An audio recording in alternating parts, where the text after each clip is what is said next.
మోదీ అమిత్ షాల వ్యూహం ఏమిటి? ఇది బోధపడటం చాలా కష్టము.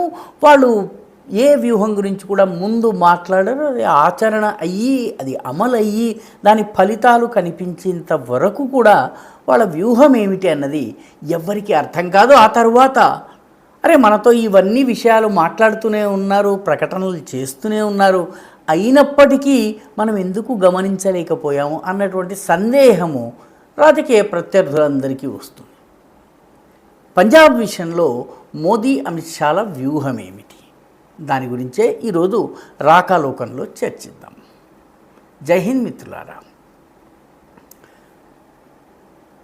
వచ్చే సంవత్సరం ఎన్నికలు జరిగే రాష్ట్రాల్లో పంజాబ్ ఉంది. పంజాబ్ ఇప్పటి వరకు భారతీయ జనతా పార్టీకి కొరకరాని కొయ్య.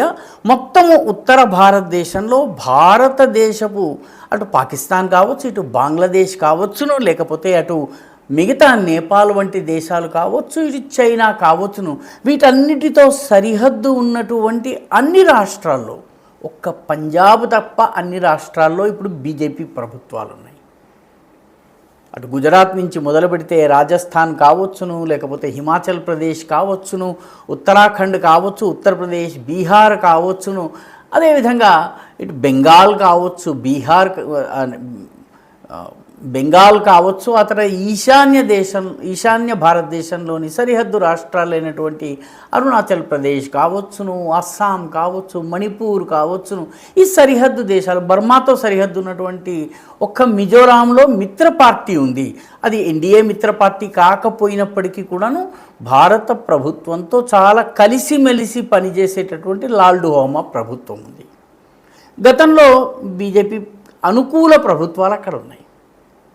ఇప్పటి వరకు ఈ సరిహద్దు మొత్తంలో బీజేపీకి కొరకరాని కొయ్యలుగా ఉన్నవి రెండు రాష్ట్రాలు. ఒకటి బంగ్లాదేశ్తో 2000 కిలోమీటర్ల సరిహద్దు ఉన్నటువంటి బెంగాల్, పశ్చిమ బెంగాల్, ఆ తరువాత పంజాబ్. బెంగాల్ కంచుకోటను ఇప్పుడు బద్దలగొట్టగలిగింది బీజేపీ. అక్కడ ఘన విజయాన్ని సాధించింది, 200కు పైబడి సీట్లను గెలుచుకుంది. ఇక మిగిలింది పంజాబ్. ఇప్పుడు మోదీ అమిత్ షాల దృష్టి పంజాబ్ మీద ఉన్నట్టుగా చాలా స్పష్టంగా కనిపిస్తోంది. పంజాబ్లో ఇప్పటికే ఆమ్ ఆద్మీ పార్టీ నుంచి చేర్చుకున్నటువంటి ఇద్దరు వ్యక్తులు, రాఘవ్ చడ్డా, అదేవిధంగా సందీప్ పాఠక్ గ్రౌండ్ లెవెల్లో పనిచేసేటటువంటి వ్యూహకర్త.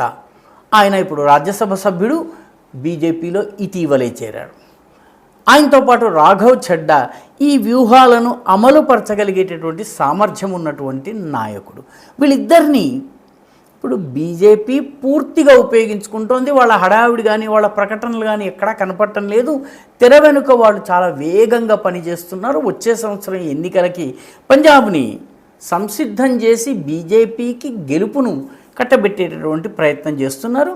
ఎందుకంటే భారతీయ జనతా పార్టీ వాస్తవానికి ఒంటరిగా పోటీ చేస్తే అసెంబ్లీ ఎన్నికల్లో దాదాపు 4% ఓట్లు వచ్చాయి. అదే లోక్సభ ఎన్నికల్లో బీజేపీకి 18% ఓట్లు వచ్చాయి. సీట్లు రాలేదు, కానీ 18% ఓట్లు వచ్చాయి.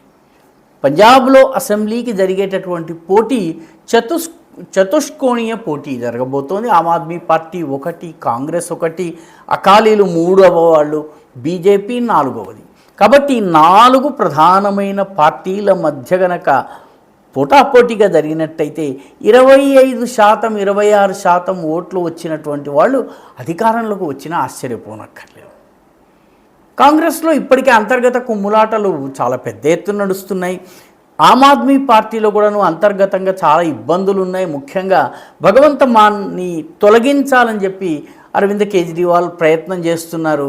ఇక అకాలీలు చాలా బలహీనమయ్యారు. కాబట్టి బీజేపీ ఈసారి గనక 25% వరకు ఓట్లు సంపాదించుకుంటే చతుష్కోణీయ పోటీలో తన బలాన్ని గణనీయంగా పెంచుకోవచ్చును. కొంత కలిసి వస్తే, కొన్ని ఫ్యాక్టర్స్ కలిసి వస్తే ప్రభుత్వం కూడా ఏర్పాటు చేసిన ఆశ్చర్యపోనక్కర్లేదు. కాబట్టి ఈ దృష్ట్యా చాలా పెద్ద ఎత్తున ప్రయత్నం జరుగుతోంది. భారతీయ జనతా పార్టీ డ్రగ్స్ ఇష్యూని ప్రధానమైన ఇష్యూగా చేపట్టబోతోంది. ఎందుకంటే చాలామందికి గుర్తుండే ఉంటుంది, ఉడతా పంజాబ్ అనేటటువంటి సినిమా ఆమ్ ఆద్మీ పార్టీ ఎన్నికల్లో పోటీ చేస్తున్నటువంటి మొదటిసారి పంజాబ్లో అసెంబ్లీకి పోటీ చేస్తున్నప్పుడు ఈ సినిమా వచ్చింది. దీనివల్ల డ్రగ్స్కి వ్యతిరేకంగా మాట్లాడినటువంటి అరవింద్ కేజ్రీవాల్ పార్టీకి చాలా ఓట్లు వచ్చినాయి. అధికారం రాలేదు, తర్వాత ఎన్నికల్లో అధికారం వచ్చింది. కానీ అది పాపులర్ కావడానికి ఈ డ్రగ్స్ పైన పోరాటం చేస్తామన్నటువంటి వాగ్దానం చాలా పనిచేసింది. తరువాత అకాలీలాగా కాంగ్రెస్ లాగా ఆమ్ ఆద్మీ పార్టీ కూడా డ్రగ్స్కి సంబంధించి దాన్ని అణిచివేసే విషయంలో ఎలాంటి చర్యలు తీసుకోవడం, ఎందుకంటే అన్ని ప్రధాన రాజకీయ పార్టీల్లో డ్రగ్స్ వ్యాపారం పైన బ్రతికి పార్టీకి డబ్బులు ఇవ్వగలిగేటటువంటి ఆర్థికవేత్తలు, ఆర్థిక బలిమిని ఇచ్చేటటువంటి వాళ్ళు ఉన్నారు. పర్యవసానంగా ఏ పార్టీ కూడాను డ్రగ్స్ పైన పోరాటం చేయటం లేదు. బీజేపీ ఇప్పుడు డ్రగ్స్ని మెయిన్ ఇష్యూగా తీసుకుని పంజాబ్కి వెళ్ళబోతోంది. సర్వసాధారణ ప్రజానీకము బీజేపీని నమ్మడానికి కారణం ఏంటంటే నక్సల్స్ని అంతం చేస్తామని బీజేపీ చెప్పింది.